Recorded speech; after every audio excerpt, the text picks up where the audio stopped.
হে কবরের মাটি, খবরদার খবরদার, তুমি বেয়াদবি করবা না। তুমি কি জানো তোমার পেটের মধ্যে কাকে রাখা হচ্ছে? ইনি হলো হযরত আলী কাররামাল্লাহু ওয়াজহুর স্ত্রী। সুবহানাল্লাহ।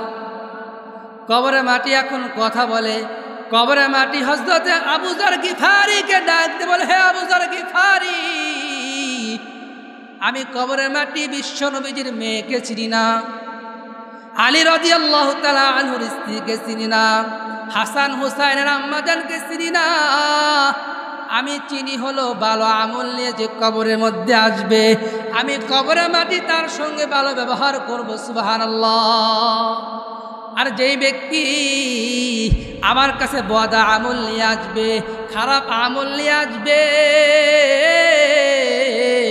আমি কবরের মাটি দুই পাশ থেকে এমন একটা চাপ দিব, দুই পাশের মাটির চাপে এক পাঁজরের হাড়গুলি অপর পাঁজরের মধ্যে ঢুকিয়ে ফেলব।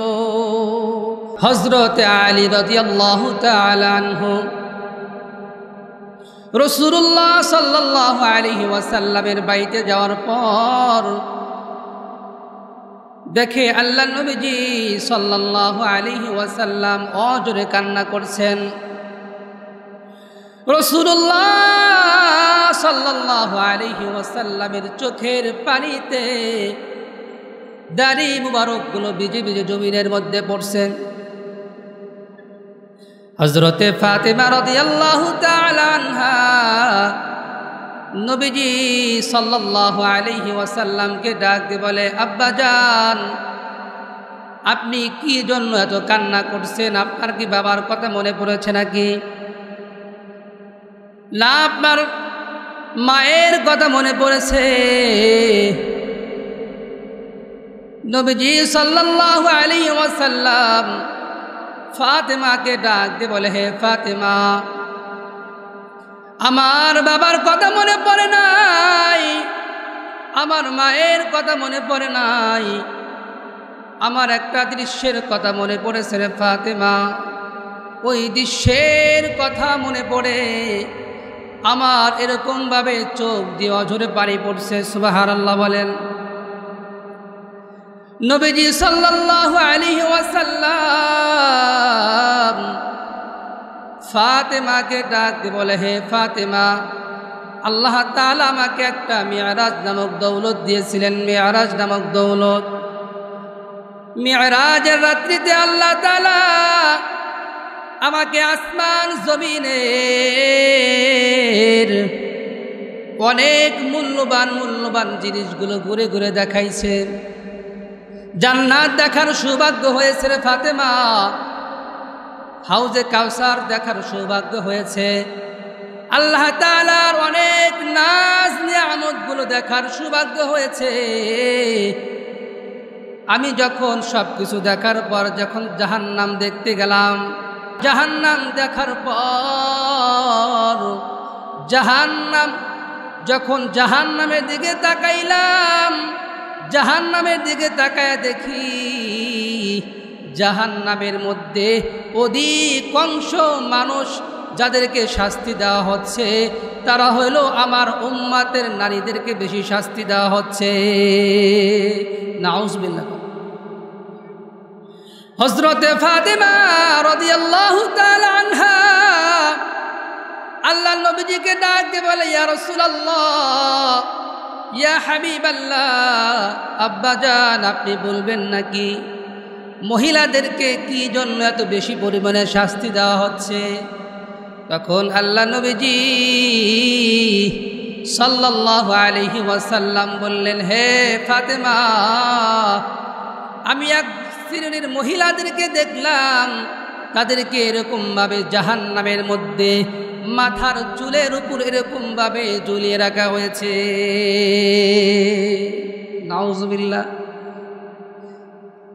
নিচ থেকে জাহান্নামের আগুনগুলো ধাউ ধাউ করে জ্বলছে। ওই জাহান্নামের তাপে মহিলাদের মাথার মগজগুলো টকবাক টকবাক করছে। হযরতে ফাতেমা রাদিয়াল্লাহু তাআলা আনহা আল্লাহ নবীজিকে ডাক দিয়ে বলে, ইয়া রাসূলুল্লাহ, ইয়া হাবিবাল্লাহ, আব্বাজান, ওই সমস্ত মহিলাদেরকে এরকম কঠিন শাস্তি কেন দেওয়া হচ্ছে? তখন আল্লাহ রসুল বললেন, হে ফাতেমা, ওই মহিলাদেরকে এই শাস্তি এই জন্যই দেওয়া হচ্ছে, এই সমস্ত মহিলারা দুনিয়ার মধ্যে যখন জীবিত ছিল, দুনিয়ার মধ্যে জীবিত থাকা অবস্থায় তারা মাথায় কাপড় না দিয়ে মাথার চুলগুলো বের করে রাস্তাঘাটে চলাফেরা করত। নাউজুবিল্লাহ। তাহলে এক নম্বরে কি দেখলেন? মহিলাদেরকে শাস্তি দেওয়া হচ্ছে জাহান্নামের মধ্যে। মাথার চুল আছে, চুল দিয়ে লটকিয়ে রাখা হয়েছে, নিচ থেকে জাহান্নামের আগুনগুলো ধাউ ধাউ করে জ্বলছে। ওই আগুনের তাপে মহিলাদের মাথার মগজগুলো যেরকমভাবে পাতিলের মধ্যে যখন পানি গরম করলে পানিগুলো টকবাক টকবাক করে গরমে, ওই রকম ওই মহিলাদের মাথার মগজগুলো টকবাক টকবাক করছে। নাউজুবিল্লাহ। তাদের গুনাহ কি ছিল? দুনিয়ার মধ্যে কি করা? বেপর্দায় চলাফেরা করা। তাহলে মা বোনদের পর্দা করতে হবে কিনা বলেন? এই জন্য তো আল্লাহ তাআলা কোরআনের মধ্যে বলেছেন, ওয়াকরনা ফি বুয়ুতিকুন্না ওয়ালা তাবাররাজনা তাবাররুজাল জাহিলিয়াতিল উলা ওয়া আকিমনাস সালাহ ওয়া আতিনাজ যাকাতা ওয়া আতি'নাল্লাহ ওয়া রাসূলা। আল্লাহ তাআলা দুনিয়ার মহিলাদেরকে ডাক দিয়ে বলে, হে মহিলাদের দল, তোমরা কি করো? ঘরে অবস্থান করো। কোথায় অবস্থান করো? ঘরের মধ্যে অবস্থান করো। খবরদার খবরদার, তোমরা কিন্তু জাহিলি যুগের মেয়েদের মতো চলাফেরা করো না। কারণ একটা যুগ ছিল, যেই যুগটাকে বলা হয় জাহিলিয়াতের যুগ। কি বলা হয়? মূর্খতার যুগ। ওই যুগে মানুষ কি করতো না? মহিলারা পর্দা করতো না, বেপর্দায় চলাফেরা করত। আল্লাহ তাআলা এই জন্য উম্মতি মুহাম্মাদীদেরকে ডাকতে বলে, হে উম্মতি মুহাম্মাদীদের, এরকমভাবে মহিলাদের দল, তোমরা কিন্তু বেপর্দায় চলাফেরা করো না। মা, আপনি যদি পর্দা করেন, যদি আপনি পর্দা করতে পারেন, আপনার গর্ভ থেকে এরকমভাবে যেই সমস্ত সন্তানরা হবে, তারাও হবে নেককার, পরহেজগার। ঠিক কিনা? যদি মা বোনরা কি হয়? নেককার হয়, দিনদার হয়, মুত্তাকি হয়, পরহেজগার হয়, ওই মা বোনদের গর্ভে যে সমস্ত সন্তানরা আসবে, তারা হবে কি বলেন? নেককার হবে। তারা কি হবে? নেককার হবে। তারা এরকমভাবে নেককার সন্তান হবে। আর যদি মা বোনরা পর্দা না করে, বেপর্দা চলাফেরা করে, নামাজ না পড়ে, আল্লাহর হুকুম আহকাম না মানে, রাসূল সাল্লাল্লাহু আলাইহি ওয়াসাল্লামের তরিকা মোতাবেক না চলে, তাহলে কিন্তু ওই মা বোনদের গর্ভ থেকে যেই সমস্ত সন্তান হবে, তারা হবে এই জামানার আবু জেহেল। ঠিক কিনা বলেন? ওই সমস্ত মা বোনদের গর্ভ থেকে জন্ম নেবে তসলিমা নাসরিন। ঠিক কিনা বলেন? যদি মা বোনরা নেককার, দিনদার, পরহেজগার হইতে পারে, ওই সমস্ত মা বোনদের গর্ভ থেকে জন্ম নেবে বড় পীর আব্দুল কাদের জিলানী রাহমাতুল্লাহি আলাইহি। ঠিক কিনা বলেন? আমরা শুধু শুনি বড় পীর আব্দুল কাদের জিলানী রাহমাতুল্লাহি আলাইহি এত বড় জগৎ বিখ্যাত আল্লাহর ওলি কেমনে হইল? খাজা মুঈনুদ্দিন চিশতি রাহমাতুল্লাহি আলাইহি এত বড় বুজুর্গ কেমনে হইল? খাজা মুঈনুদ্দিন চিশতি রাহমাতুল্লাহি আলাইহি তার চেহারা দেখে 1 লক্ষ নয়, 2 লক্ষ নয়, 90 লক্ষ মানুষ কালিমা পড়ে মুসলমান হয়ে গেছে। সুবহানাল্লাহ। বাড়িতে এসে মাকে বলে, মা, একটা খুশির সংবাদ শুনবানি। খাজা মুঈনুদ্দিন চিশতি রাহমাতুল্লাহি আলাইহির মা বলে, হে খাজা মুঈনুদ্দিন, কি সুসংবাদ? তখন খাজা মুঈনুদ্দিন চিশতি রাহমাতুল্লাহি আলাইহি বলে, হে মা, আজকে আমার হাতে 1 লক্ষ নয়, 2 লক্ষ নয়, 90 লক্ষ এরকমভাবে কালিমা পড়ে মুসলমান হয়েছে। সুবহানাল্লাহ। খাজা মুঈনুদ্দিন চিশতি রাহমাতুল্লাহি আলাইহির মা ডাক দিয়ে বলে, হে খাজা মুঈনুদ্দিন, এইটা কিন্তু তোমার কারামতি না, তোমার কারামতি না, এটা হইল আমি মায়ের কারামতি। সুবহানাল্লাহ। এবার খাজা মুঈনুদ্দিন মাকে ডাক দিয়ে বলে, মা, এটা তোমার কারামতি কেমনে হইল? আমার হাতে তো কালিমা পড়ে মুসলমান হয়েছে। খাজা মুঈনুদ্দিন চিশতির মা ডাকতে বলে, হে খাজা মুঈনুদ্দিন, তুমি যখন আমার গর্ভে ছিলে আমি কোনোদিন এক ওয়াক্ত নামাজ কামাই দেই নাই। সুবহানাল্লাহ। আমি কোনোদিন এক ওয়াক্ত নামাজ কাজা করি নাই, বেপর্দায় চলাফেরা করি নাই। তুমি যখন আমার গর্ভ থেকে দুনিয়াতে আসছো, আমি মা কোনোদিন ওযু ছাড়া তোমার মুখ আমার স্তনের মধ্যে লাগাই নাই। সুবহানাল্লাহ। তো মা নেককার তো সন্তান নেককার, ঠিক কিনা বলেন? আর মা যদি বেপর্দা হয়, মুত্তাকি দিনদার পরহেজগার না হয়, সন্তানও কি হবে না? দিনদার মুত্তাকি হওয়া সম্ভব না। এই জন্য আবার মা বোনদেরকে বলবো, ও মা, তুমি যদি পর্দা করতে পারো মা, তাহলে আল্লাহর নবীজি সাল্লাল্লাহু আলাইহি ওয়াসাল্লাম হাদিসের মধ্যে বলেন, কাল কিয়ামতের ময়দানে এক শ্রেণীর মহিলাদেরকে ডাক দেওয়া হবে, হে মহিলাদের দল, যেই সমস্ত মহিলারা দুনিয়ার মধ্যে 4টা আমল করবে। কয়টা আমল বলেন? 4টা আমল করবে। আল্লাহ নবীজি সাল্লাল্লাহু আলাইহি ওয়াসাল্লাম বলেন, ওই মহিলাদেরকে কাল কিয়ামতের ময়দানে আল্লাহ তাআলা ডাক দিয়ে বলবে, হে মহিলাদের দল, তোমরা আজকে জান্নাতের যেই দরজা দিয়ে, সেই দরজা দিয়ে জান্নাতে প্রবেশ করো। সুবহানাল্লাহ বলেন না? 1 নম্বর আমল হলো 5 ওয়াক্ত নামাজ পড়া। কি পড়া? 5 ওয়াক্ত নামাজ পড়া। 2 নম্বর আমল হলো রমজান মাসে রোজা রাখা। 3 নম্বর আমল হলো স্বামীর খেদমত করা। 4 নম্বর আমল হলো এরকমভাবে লজ্জা স্থানের হেফাজত করা। যেই মা আর বোন এই 4টা আমল করতে পারবে, আল্লাহ নবী সাল্লাল্লাহু আলাইহি ওয়াসাল্লাম হাদিসের মধ্যে বলেন, কাল কিয়ামতের ময়দানে ওই মহিলাদেরকে আল্লাহ তাআলা বলবেন, তোমরা জান্নাতের যেই দরজা দিচ্ছে ওই দরওয়াজা দিয়ে তোমরা জান্নাতে প্রবেশ করো। সুবহানাল্লাহ বলেন। একটা মহিলা যখন বেপর্দায় চলাফেরা করবে, শুধু ওই মহিলা একা জাহান্নামে যাবে না, ওই মহিলা তো জাহান্নামে যাবেই, সাথে আরো 4 জন মানুষ নিয়ে জাহান্নামে। নাউজুবিল্লাহ। আসতে করার জয় বলেন নাউজুবিল্লাহ। কয়জন? 4 জন। শুধু ওই মহিলা একা যাবে না, ওই মহিলা তো যাবে, ওই মহিলা আরো 4 জন মানুষ সঙ্গে করে নিয়ে জাহান্নামে যাবে। 1 নম্বর হলো তার বাবা। 1 নম্বর হলো তার বাবা, যে তাকে জন্ম দিয়েছে। কারণ বাবা, ওই মহিলা বলবে, আল্লাহ, আমার বাবা কোনোদিন আমাকে পর্দার কথা বলে নাই, আমি বেপর্দায় চলাফেরা করেছি, আমি স্কুলে গেছি বেপর্দা অবস্থায়, কলেজে লেখাপড়া করেছি বেপর্দা অবস্থায়, বিভিন্ন অনুষ্ঠানে গিয়েছি বেপর্দা অবস্থায়, কোনোদিন আমার বাবা কি কয় না, বারণ করে নাই, ঠিক কিনা বলেন? 2 নম্বরে ওই মহিলা ডাক দিবে তার বড় ভাইকে। কাকে ডাক দিবে? বড় ভাইকে ডাক দিবে, বলবে, আমার বাবা যখন দুনিয়া থেকে বিদায় নিয়ে অন্ধকার কবরে চলে গেছে, দায়িত্ব ছিল আমার বড় ভাইয়ের উপর, কিন্তু আমার বড় ভাই কোনোদিন পর্দার কথা বলে নাই, ঠিক কিনা বলেন? 3 নম্বরে হলো ওই মহিলা ডাক দিবে তার স্বামীকে। কাকে ডাক দিবে? আল্লাহকে বলবে, আল্লাহ, আমার স্বামী কোনোদিন পর্দার কথা বলে নাই, ঠিক কিনা বলেন? এরকম স্বামী আছে না আপনার এলাকায়? মনে হয় নাই কে? অনেক স্বামী আছে যে স্ত্রীকে কি করে, বিভিন্ন ধরনের কসমেটিক কিনে দেয়, পার্লার থেকে সাজগুজ দিয়ে কি করে রাস্তায় ছাড়িয়ে দেয়, ঠিক কিনা বলেন? বলেন দেখি, ওরা বেয়াকুব না? ওরা কি বুদ্ধিমান নাকি নির্বোধ?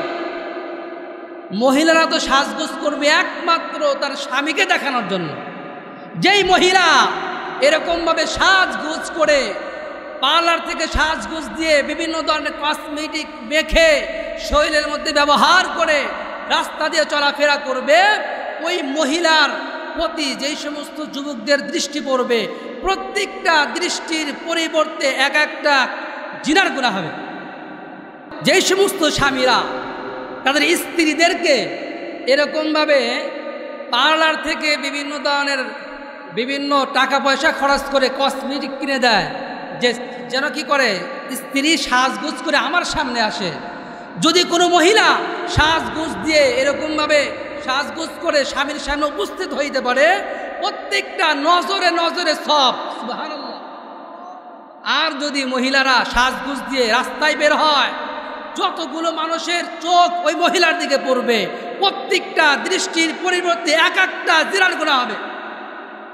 মহিলার তো হবেই, ওই মহিলার স্বামীর আমলনামে হবে, আর যে তাকাবে তার দিকেও হবে। আমরা মনে করি শুধু জিনা, বাস্তবে যে জিনা ওইটাকে জিনা, শারীরিক জিনা এক প্রকার, জিনা তো অনেক প্রকারের জিনা। আপনি মনে মনে যখন একটা মহিলা রাস্তা দিয়ে বের হয়, যখন রাস্তা দিয়ে যায়, যখন বেপরদা অবস্থায় চলাফেরা করে, আপনি যখন ওই মহিলাকে দেখে আপনি বিভিন্ন ধরনের কল্পনা জল্পনা করেন মনে মনে, তো আপনার আমলনামায় জিনার গুনাহ লেখা হয়। যখন আপনি চোখ দিয়ে দেখেন, তো আপনার আমলনামায় কি হবে? চোখের জিনা হবে। যখন আপনি হাত দিয়ে স্পর্শ করবেন, আপনার হাতের জিনা হবে। যখন আপনি ওই মহিলার দিকে পা বাড়াবেন, কদম বাড়াবেন, তাকে পাওয়ার জন্য, তাকে ধরার জন্য, তাকে কাছে পাওয়ার জন্য, তো আপনার প্রত্যেকটা কদমে কদমে জিনার গুনাহ লেখা হবে। নাউজুবিল্লাহ। এই জন্য কী করতে হবে ভাই? আমাদের মা বোনদেরকে এরকমভাবে রাস্তাঘাটে ছাড়া যাবে না। আল্লাহ নিজেই বলছেন, ওয়াকারনা ফি বুয়ুতিকুন্না, মহিলারা তোমরা ঘরে অবস্থান করো। তাহলে অনেকে বলতে পারেন, হুজুর মহিলারা কি সারাদিন খেলে ঘরের মধ্যে থাকবে? কোনো জরুরতে কি বের হবে না? বের হবে, যতটুকু তার প্রয়োজন, কিন্তু বের হতে হলে তাকে কি করতে হবে? শরিয়াত মাইনা, শরিয়া মোতাবেক পর্দা করে কি হতে হবে? রাস্তায় বের হতে হবে। আজকাল তো দেখা যায় কিছু কিছু মা বোনরা আজকে পর্দার নামে ফ্যাশন করে, ঠিক কিনা বলেন? জোরে বলতে হবে মুসলমান। পর্দার নামে কি করে? ফ্যাশন করে।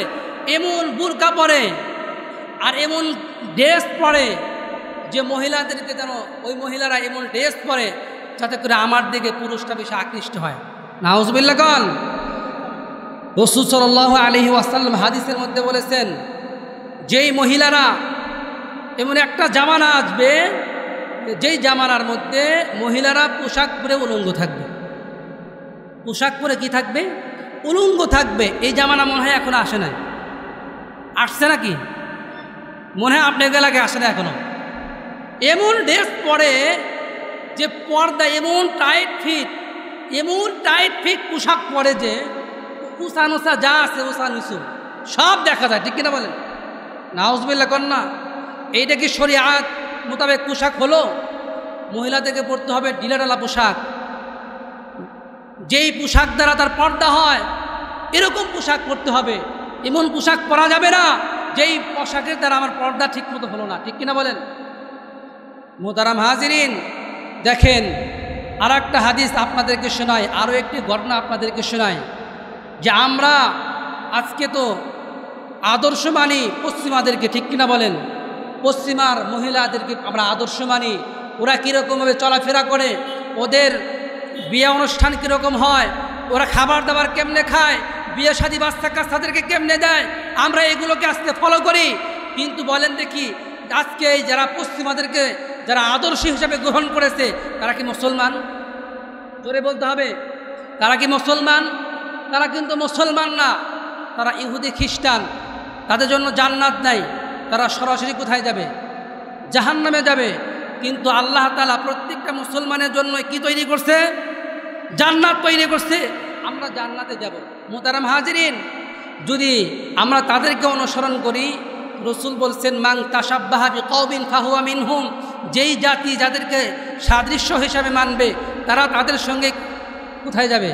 হাসর নাসর হবে, তাদের হাসর নাসর তাদের সঙ্গেই হবে।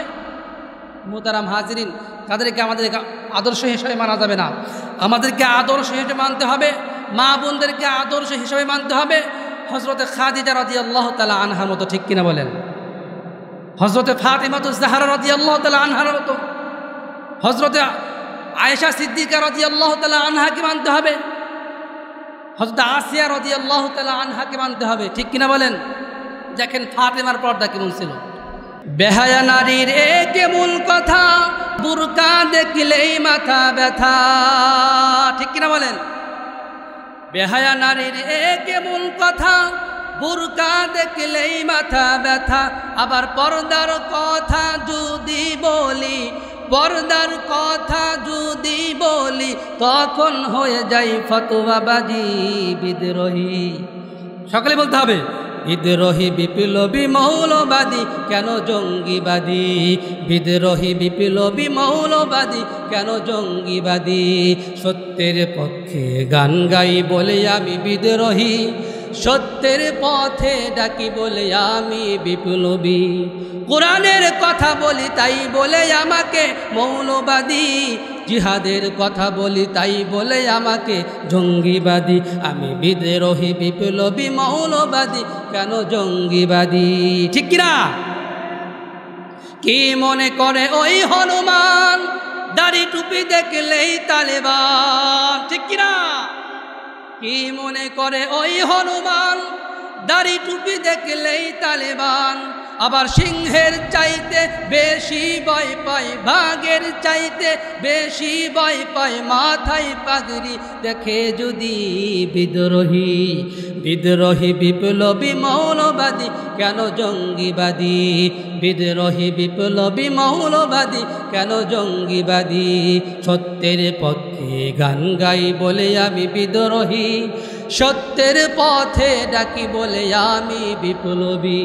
কোরআনের কথা বলি তাই বলে আমাকে মৌলবাদী, জিহাদের কথা বলি তাই বলে আমাকে জঙ্গিবাদী। আমি বিদ্রোহী বিপ্লবী মৌলবাদী কেন জঙ্গিবাদী। ঠিক না বলেন? জন্মের পরে কানে আজান কি দাওনি, তুমি মৌলবাদী ছাড়া হওনি। ঠিক না বলেন? জন্মের পরে কানে আজান কি দাওনি, তুমি মৌলবাদী ছাড়া হওনি। আবার মরণের পরে জানাজা পড়াবে, মরণের পরে জানাজা পড়াবে, তখন কোথায় পালিয়ে যাবি বিদ্রোহী।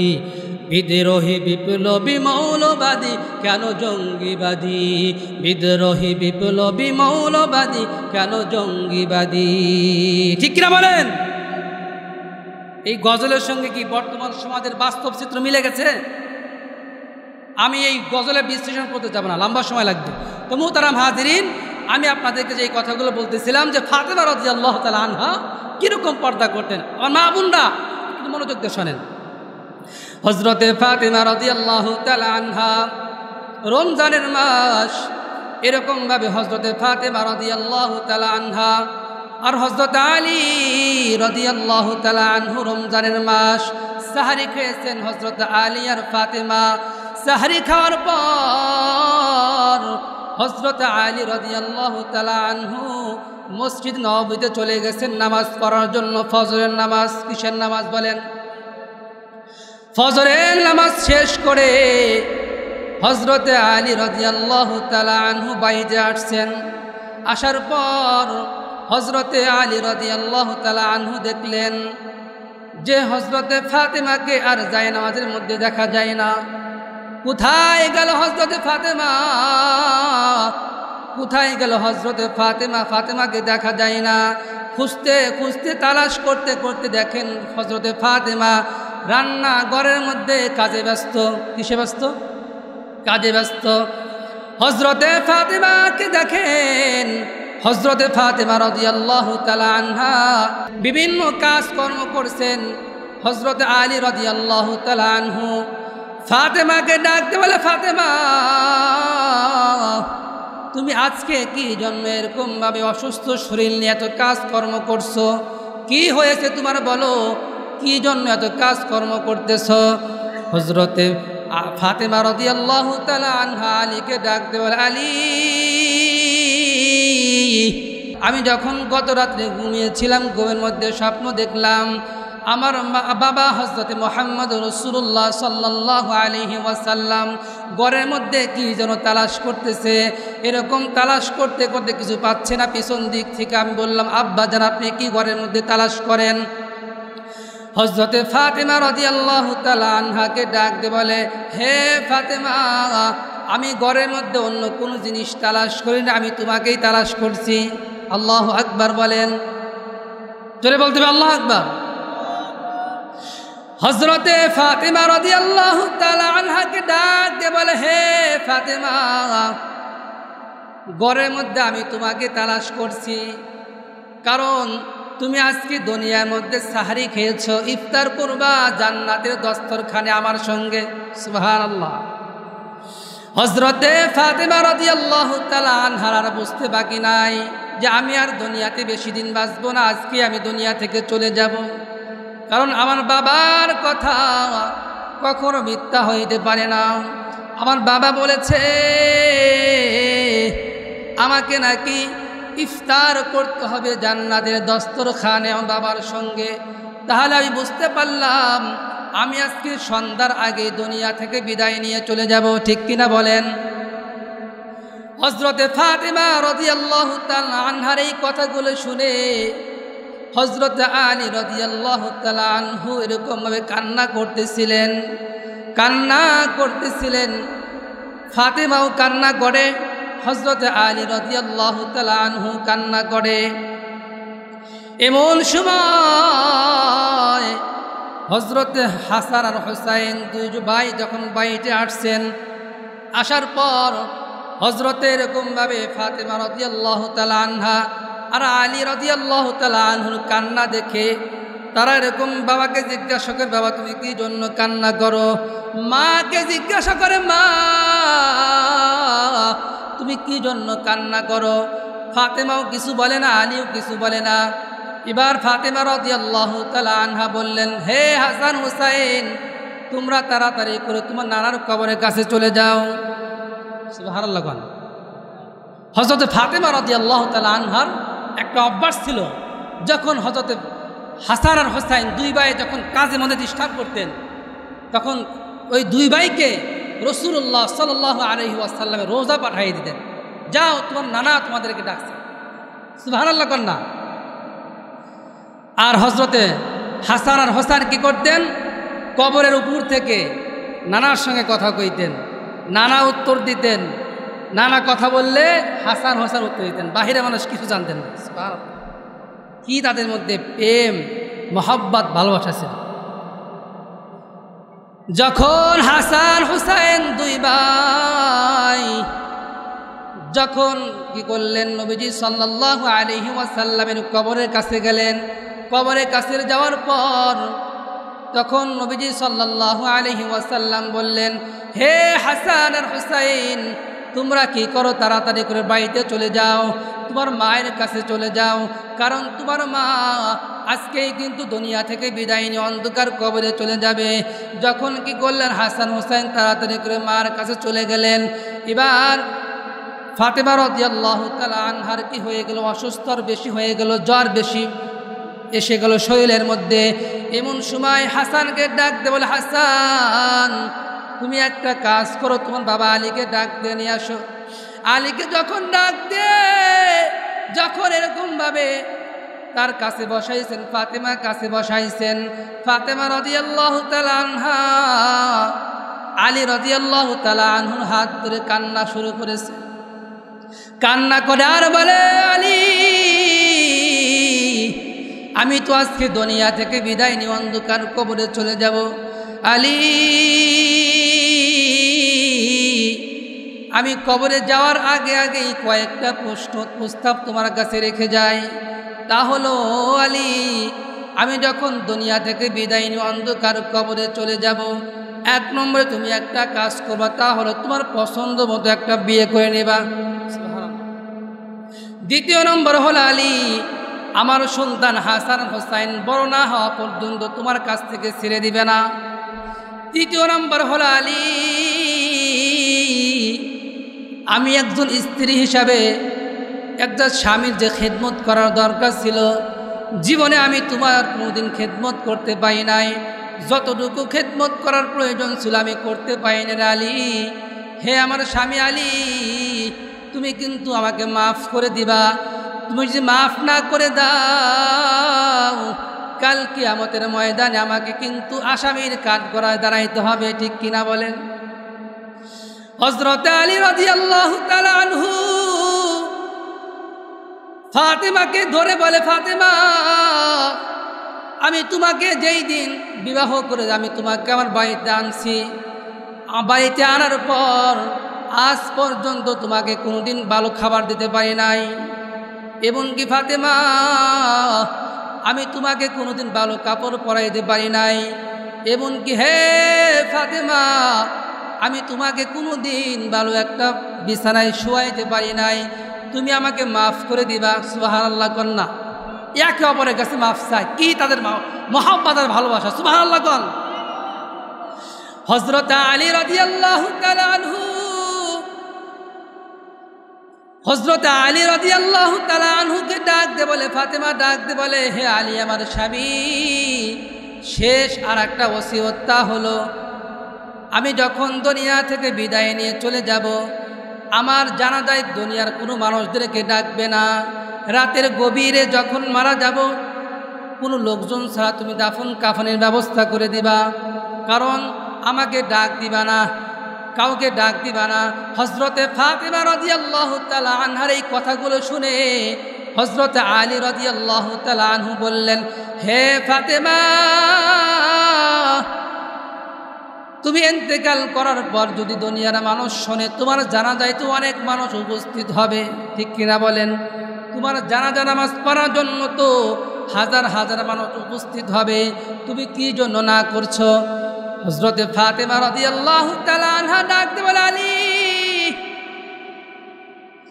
যদি আমি ইন্তেকাল করার পর দুনিয়ার মানুষদেরকে খবর দাও, আমি জীবনে কোনোদিন বেপর্দা অবস্থায়, পর্দাবিহীন আমি কোনোদিন ঘর থেকে বের হই নাই, রাস্তা করে চলাফেরা করি নাই, আমি কতটুকু উঁচা দুনিয়ার মানুষ কোনো মানুষ জানে না, আমি কতটুকু মোটা দুনিয়ার কোনো মানুষ জানে না, কিন্তু যখন তুমি আমার ইন্তেকালের করার পর যখন দুনিয়ার মানুষদেরকে খবর দিবা, মানুষ যখন আমার জানাজায় আসবে, জানাজায় আসার পর মানুষটি এতটুকু অনুমান করতে পারবে, মানুষটি এতটুকু বুঝতে পারবে, যদি আমার চেহারা না দেখে কিন্তু কাফনের উপর থেকে মানুষ এতটুকু বুঝতে পারবে বিশ্বনবীজির মেয়ে ফাতেমা কতটুকু লম্বা ছিল আর কতটুকু মোটা ছিল, ঠিক কিনা বলে? এতটুকু বুঝতে পারবে। আর আমি ফাতেমা বিশ্বনবীজির মেয়ে হয়ে এতটুকু পর্দার খিলাফ হোক, আমি এটা বরদাস্ত করতে পারি না। সুবহানাল্লাহ। ফাতেমা রাদিয়াল্লাহু তাআলা আনহুর কি পর্দা ছিল, আল্লাহর প্রতি তাদের কি পরিমাণ ভয় ছিল। সুবহানাল্লাহ।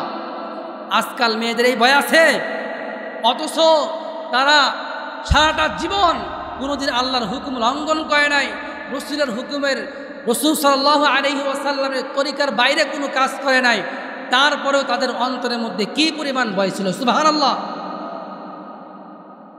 এমন সময় হযরতে ফাতেমা রাদিয়াল্লাহু তাআলা আনহা দুনিয়া থেকে বিদায় নিয়ে চলে গেলেন। রাতের গভীরে যখন ফাতেমাকে কি করবেন, কবরস্থানে নিয়ে যাবেন, চারজন লোকের প্রয়োজন। কয়জন লোক? একটা খাটিয়া ধরতে হয় কয়জনে মিলে? চারজনে মিলে। আলী রাদিয়াল্লাহু তাআলা আনহু আর তার দুই সন্তান হাসান হুসাইন, তিনজন আছে, আর একজন মানুষের প্রয়োজন। এমন সময় হযরত আবু যর গিফারি রাদিয়াল্লাহু তাআলা আনহু রাসূলুল্লাহ সাল্লাল্লাহু আলাইহি ওয়াসাল্লাম হযরত আবু যরকে স্বপ্নে দেখাইছে, হে আবু যর, জলদি করে তুমি কি করো, আলীর বাড়িতে চলে যাও, আমার মেয়ে ফাতেমা ইন্তেকাল করেছে, তাকে কবরে নেওয়ার জন্য চারজন মানুষের প্রয়োজন, তিনজন আছে আর একজন প্রয়োজন, তুমি দ্রুত চলে যাও, আলী রাদিয়াল্লাহু তাআলা আনহুর বাড়িতে চলে যাও। সুবহানাল্লাহ। কন্যা হযরত আবু যর গিফারি রাতের গভীরে যখন আলী রাদিয়াল্লাহু তাআলা আনহুর বাড়িতে উপস্থিত, হযরত আলী রাদিয়াল্লাহু তাআলা আনহু আবু যরকে দেখে আশ্চর্য হয়ে গেছে। আবু যর, তুমি কোথায় থেকে আসলা? আমি তো দুনিয়ার কোনো মানুষকে দাওয়াত দেই নাই। কয়, আলী, আমি তো দাওয়াত বিহীন আসি নাই, আমাকে দাওয়াত দিয়েছে মুহাম্মদুর রাসূলুল্লাহ সাল্লাল্লাহু আলাইহি ওয়াসাল্লাম। সুবহানাল্লাহ। হযরত আলী রাদিয়াল্লাহু তাআলা আনহুকে পুরা ঘটনা খুলে বললেন, স্বপ্নের কথা বললেন।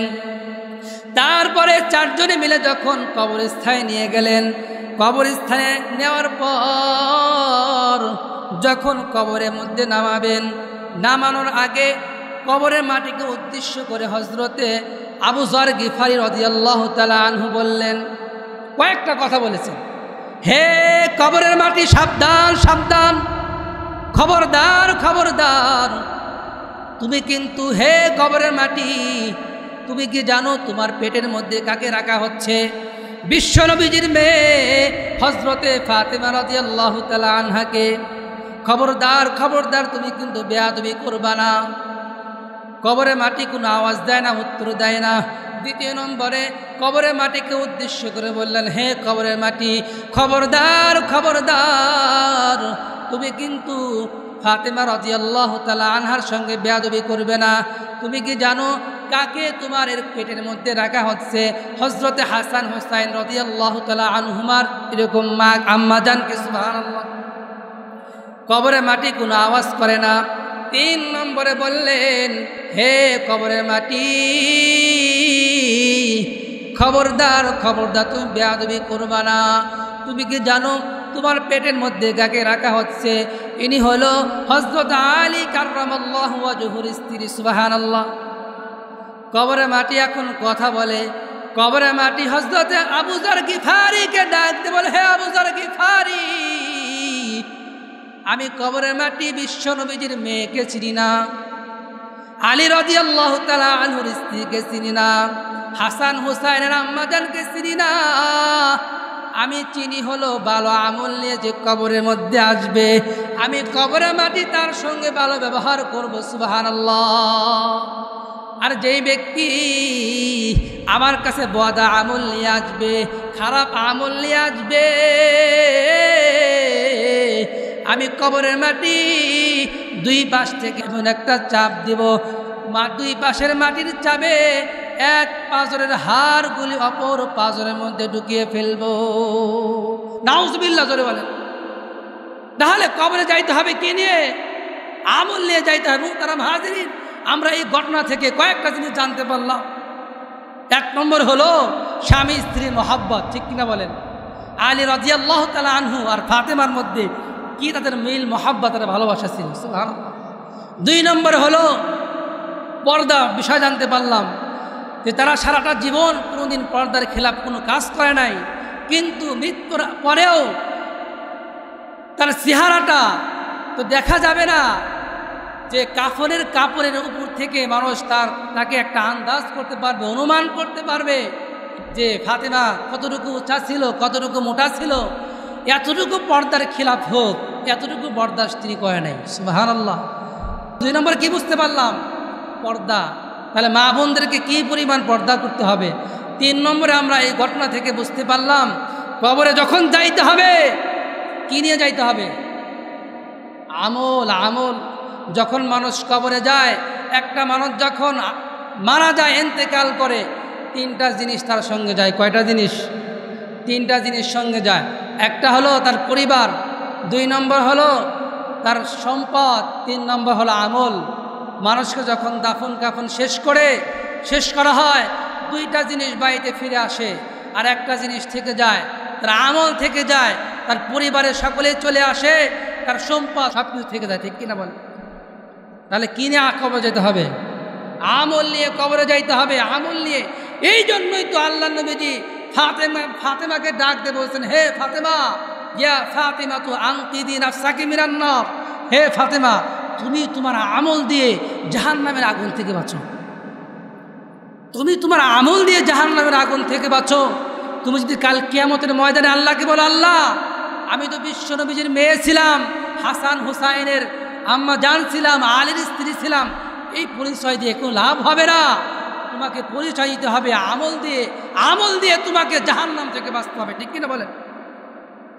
মোহতারাম হাজিরিন, তাহলে রাসূল সাল্লাল্লাহু আলাইহি ওয়াসাল্লাম কোথায় গিয়েছিলেন? মিআরাজে। মিআরাজের মধ্যে কি দেখলেন? এক শ্রেণীর মহিলাদেরকে মাথার চুল ধরে জাহান্নামের মধ্যে লটকিয়ে রাখা হয়েছে। নবীজি সাল্লাল্লাহু আলাইহি ওয়াসাল্লাম ওই জাহান্নামের মধ্যে 6 শ্রেণীর মহিলাদেরকে দেখেছেন। আমি আজকে সম্ভবত ছয় প্রকার বলতে পারবো না, তো এক প্রকার বললাম, পর্দা মা বোনদেরকে করতে হবে। পারবো না ইনশাআল্লাহ। আমরা সকলেই আমাদের ছেলে মেয়েদেরকে, আমাদের স্ত্রীদেরকে পর্দার হুকুম করতে পারবো না ইনশাআল্লাহ। আমরা সকলেই আমাদের স্ত্রীদেরকে পর্দার কথা বলবো, মা বোনদেরকে পর্দার কথা বলবো, মেয়েদেরকে পর্দার কথা বলবো। আমরা ঠিকই 5 ওয়াক্ত নামাজ পড়ি, যাকাত দিই, হজ করি, রোজা রাখি, কিন্তু আমাদের মা বোনরা পর্দা করে না, আমাদের মেয়েরা পর্দা করে না। আর আমরা মনে করছি আমরা নামাজ পড়ে, হজ জাকাত করে জান্নাতে যাব। যাইতে পারবেন না। যদি মেয়ে বেপর্দায় চলাফেরা করে, স্ত্রী বেপর্দা চলাফেরা করে, ওই মহিলারাই আপনাকে সঙ্গে করে নিয়ে জাহান্নামে যাবে, নাউজুবিল্লাহ। এই জন্য শুধু নিজে আমল করলে হবে না, কু আনফুসাকুম ওয়া আহলিকুম নারা, নিজে জাহান্নামের আগুন থেকে বাঁচো, পরিবার পরিজন আহালদেরকেও কি করো, জাহান্নামের আগুন থেকে বাঁচাও। তাহলে এক প্রকার বললাম, বিস্তারিত বলা সম্ভব নয়। দ্বিতীয় নম্বরে আল্লাহ নবীজি সাল্লাল্লাহু আলাইহি ওয়াসাল্লাম ফাতেমাকে ডাক দিয়ে বলে, হে ফাতেমা, হে ফাতেমা, আমি যখন জাহান্নামের মধ্যে গেলাম, জাহান্নাম দেখার জন্য গেলাম, জাহান্নামের মধ্যে যখন আমি এরকমভাবে চেহারা ঢুকাইলাম, জাহান্নামের দিকে যখন আমি তাকাইলাম, জাহান্নামের মধ্যে দেখি এক শ্রেণীর মহিলাদের এরকম জিহ্বার মধ্যে